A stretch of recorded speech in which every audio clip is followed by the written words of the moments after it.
Drift at sea for weeks. 2 men die of dehydration, but could a passing cruise ship have saved them? No, they definitely didn't do all they could. There's a couple things they could have done. They could have gone back.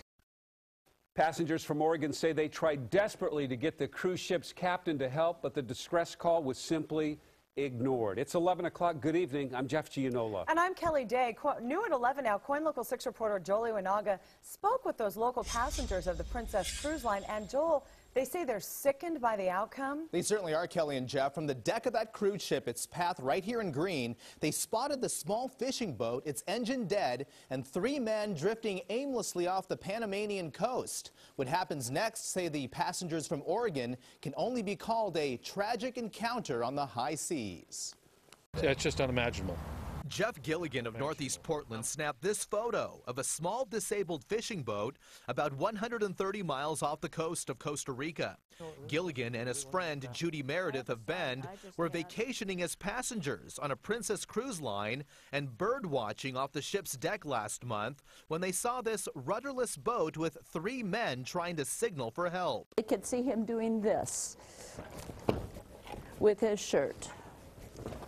Over and over and over. This was a boat that had lost power and was out in this tropical ocean far from land. And that's when Gilligan immediately alerted crew members and sent frantic emails to the Coast Guard. But the ship kept on going, leaving the tiny fishing vessel drifting at sea. 2 of the 3 men on board the small boat died of dehydration. And while we were on the ship, the feeling of powerlessness, because we would have liked to somehow gone over there and rescued it.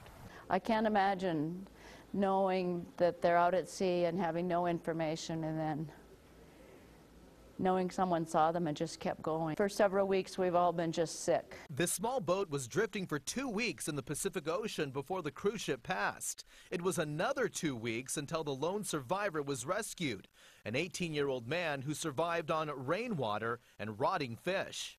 Some cruise line passengers feel the distress call went ignored and cost 2 men their lives.